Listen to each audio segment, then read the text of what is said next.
My husband brought home his high school ex-girlfriend, said she'd be living with us, and chose her over me when I refused to accept it. So, I'm on my phone right now. Please ignore any formatting errors, and I'm using a throwaway because I don't want this on my main. I, 27 female, have been married to my husband Jacob, 28 male, for almost 2 years now, but I think we might be headed for a divorce over something that happened 3 days ago. A couple of days ago, my husband brought home a friend of his from high school, who happened to be a woman. This woman, Allison, was his friend in high school, and when we brought her home, it was around evening time. I figured that they'd just run into each other at the mall where Jacob had been, and he'd brought her home for dinner or something. I welcomed her home and treated her like I would treat any other guest, but throughout dinner, I could just tell that there was something off about this person. The way she was talking to Jacob made me feel like they had a thing back in high school, and by the end of the evening, I just wanted her to leave very honestly because she was making me uncomfortable with all her inside jokes with my husband and the way she would cozy up to him or try to touch him every couple of seconds.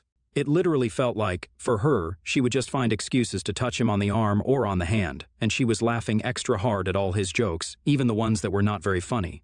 So I guess people can tell why I wasn't comfortable with this woman. After dessert was served, I figured that she would leave soon.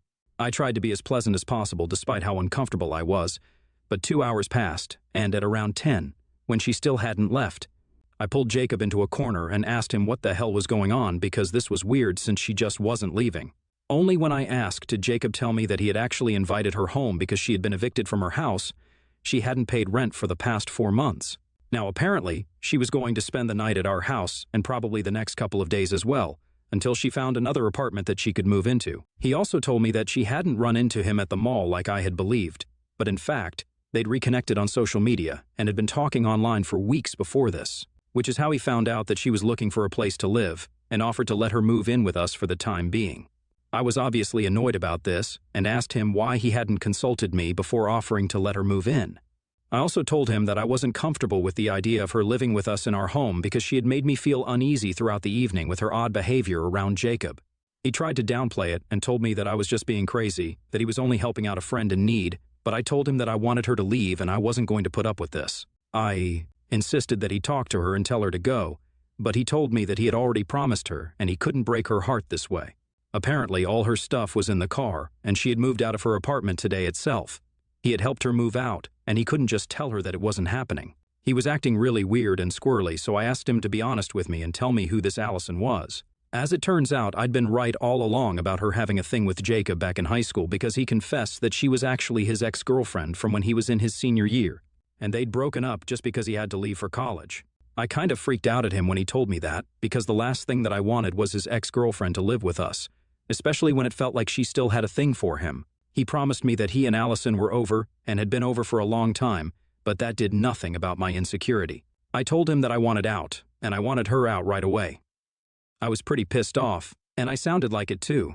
I expected him to take me seriously, but instead, he turned around and told me that he wasn't kicking her out. If I had a problem with Allison living with us, then I could leave instead. He told me that he was just trying to help out a friend in need, and if I was so insecure that I couldn't even handle that, then I was the problem here, and I should go. After saying that, he walked out of the room and left me alone in the bedroom. I was shocked that he was choosing Allison over me, his wife of 2 years. We'd even been in a relationship for almost 3 years before we got married, so I think I should be a lot more important to him than some girl he dated in high school for a year before he left for college. I was stunned after he told me to leave and had nothing to say for a couple of seconds. When I went back into the living room, I saw that he was sitting on the couch beside Allison, and they were laughing at some sitcom that was playing on TV. Allison even had the audacity to tell me to come sit beside them, and then she scooted over so that she'd be sitting really close to Jacob and I would have to sit beside her while she cozied up to my husband. After she said that, I left and went back into the bedroom, packed some of my stuff in a bag, and walked out into the living room. I didn't even care that Allison was right there. I told Jacob that he could either kick her out immediately and we could talk about this, or I would be leaving. He said nothing and just pursed his lips, choosing to look the other way while Allison got up and started speaking to me in a really falsely sweet voice. She told me that she didn't intend to cause any problems, that she was just an old friend, and that's how it was going to be. Then she turned around and asked Jacob, "Right, Jake?" Now I know that Jacob hates it when people call him Jake, but when Allison said it, he didn't seem to have any problem with that. I just sighed and walked out the door, slamming it shut behind me as loudly as I could.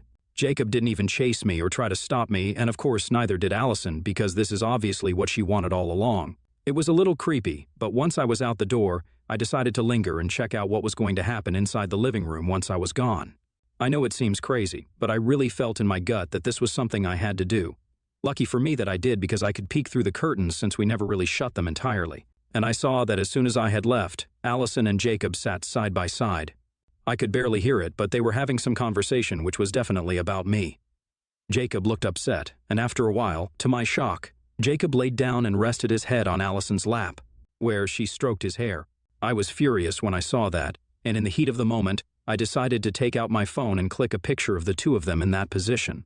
They couldn't see me, but I could see them, and I made sure that I got an angle where both their faces would be visible in the picture. When I was done clicking the picture, I decided I didn't need to stick around anymore and walked all the way to a friend's house. I could have taken my car, but I really didn't want to drive, especially when I was in such a terrible mood. I honestly just wanted to walk and think about what I'd just seen. My blood was boiling, and I felt like I just had to do something to get back at Jacob for what he was doing to me. So, before I knocked on my friend's door, I decided to go online and post the pictures that I'd taken with a caption that just said cheater and nothing else. After I was done posting, I knocked on my friend's door, and she let me in. She just checked her social media, and she asked me what the heck my post was about as soon as she saw me. Once I entered the living room, I explained the story to her once I was sitting on the couch, and she told me that I'd gone a little too far in dealing with this because already the comments were full of hate towards Allison and Jacob. She told me that while she agreed that Jacob needed to be called out, posting a personal picture of them that was so intimate was probably not the best way to go about the situation. And I could also get into legal trouble for it if it actually came down to that. I heard her out, and it actually made a lot of sense what she was saying, so I decided to go ahead and delete the image from my account. But even after I took down the post, several people continued to text me to put it back up because they thought that that was exactly what Jacob deserved. I was touched that so many people were on my side. But I got a harsh reality check when my friend told me that they really didn't care about my marriage or my relationship with Jacob. They only cared about the gossip that they were going to get out of this. So I needed to stay out of the drama and ignore the people who were texting me because they only cared about all the drama that was going to come out of this, not about my emotional well-being. She was right, so I decided to turn off my phone for a while and do something to distract myself. It was already pretty late at night when I'd shown up at my friend's place, so after a while, I just went to sleep. When I woke up the next morning, my friend told me that Jacob was waiting for me outside in the living room. He turned up just a couple of minutes before I woke up, and even though my friend had tried to send him back home, he refused to leave without seeing me first. I thought that he was here to apologize, and I was already prepared to turn him down and reject his apology because I wasn't feeling particularly forgiving at the time. But when I went out into the living room, ready with my speech, I was in for a shock when the first words that came out of Jacob's mouth weren't, "I'm sorry, but are you insane? And what the heck were you even thinking?" I knew that he must be pissed about my post the previous night, but he seemed more than pissed off. He seemed hysterical and very upset. It all finally made sense when he told me that someone had sent that picture to his parents, and now they were refusing to speak to him, which was bad for him because he had been planning to quit his job and start his own business. He needed his father's money for that and wanted his dad to come on board as an investor, but now his father wasn't even speaking to him, and neither was his mother responding to any of his calls or texts. He told me that his parents hadn't even given him an explanation as to why they had blocked him, but he knew that my post had everything to do with it because it happened only after I put up that picture of him with Allison. Now, he wanted me to talk to his parents and tell them that it was just a prank or something to make them speak to him again because I wasn't going to let my stupid mistake mess with his future. I probably would have apologized to him had he not demanded that I speak to his parents and make everything all right again because honestly, after what he'd done the previous night, I didn't think he was in any position to make demands like that. It really pissed me off how entitled he was acting, so I told him that he deserved this because he'd been cheating on me. To that, he said that Allison was literally nothing but just a friend, and I was reading too much into this. He then accused me of being insecure, jealous, and toxic, and even told me that after I left, Allison had been comforting him, which is why he had rested his head on her lap. And that was it. They hadn't done anything funny together after I left because that's just not him. I told him that I didn't trust him and I didn't believe a single word that was coming out of his mouth. I told him that he needed to leave because I had no interest in carrying on this argument and wasting my day. As far as I was concerned, he'd been emotionally involved, at the very least with Allison, and I couldn't take that. I saw it with my own two eyes, and there was just no covering it up anymore. Even if I ignore the fact that he had rested his head on her lap and somehow put that image out of my head, I wouldn't be able to forget that he had chosen to let her stay with us even after I told him that I was uncomfortable with that idea and had even given him an ultimatum to pick between us And he picked Allison. I wasn't fine with that, and I don't think any other woman in my position could have ever been okay with something like that. I told him to leave, and he did leave, but not before telling me that this wasn't over, which sounded like a threat, and I'm guessing that it was. But so far, he hasn't done anything apart from texting me relentlessly, telling me to talk to his parents and fix this. My friends think that I should talk to his parents and do something about the situation because, as bad as what he did was, I shouldn't have posted that picture of them. Even if I wanted to expose them for what they were doing, I should have just made a post or something, but I posted a photograph, which really didn't seem okay with her and felt like an invasion of their privacy. I feel like she's right about this, but honestly, I can't just forget about what Jacob did to me.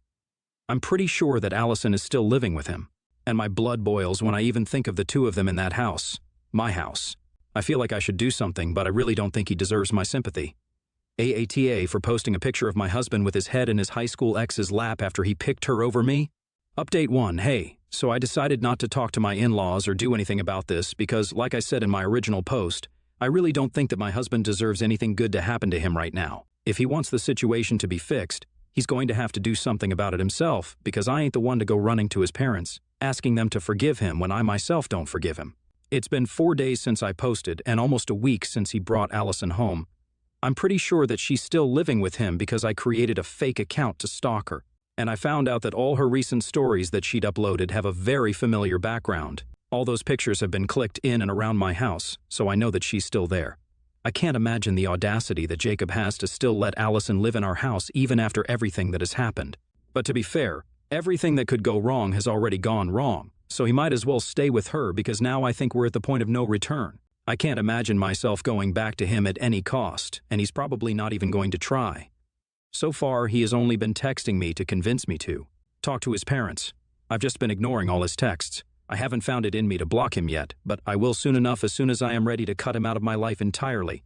I'm not at that point yet because we've been together for a long time, and this is very hard for me. I was angry in my original post, but now that all the anger's gone, all I feel is heartbroken because this is the end of my marriage and I know it.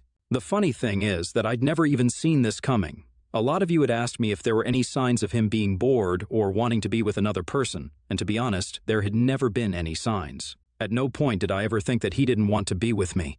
His cheating on me was something I had never even imagined in my worst nightmares. It was literally that unlikely. He and we've been in love for years, and he was pretty much head over heels in love with me before he even asked me out. It was me who took a while to say yes to him, but once we were together, there was just no looking back. And now, this is where it ends. I really never could have seen this coming, so to say that I'm shattered wouldn't be enough to explain how I really feel about my marriage ending like this. My friends have been very supportive, and so have my parents, and I am grateful for that. I just hope that I'm able to stay strong through the divorce as well. I've already filed for divorce. It's been a day since then, and I've got to say I don't feel as relieved and confident as I thought I would. All I feel is stressed out and worried about what is going to happen. I'm still living with my friend, and I'm working from home because I don't have the energy to go outside right now. Update 2. Jacob was served with the divorce papers today. He called me to ask me if I was serious about this, and I said yes. Then he started screaming at me on the phone. I had to take it away from my ear because he was being so loud.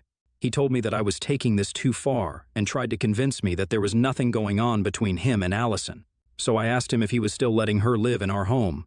He hesitated a little, but then he confessed that he had indeed been living with Allison ever since I left. He told me that she had been his emotional support apparently after I stormed out, and I couldn't help but laugh when he said that. I pointed out the irony in what he was saying because, had it not been for Allison and their weird little friendship, then he probably never would have needed any emotional support in the first place.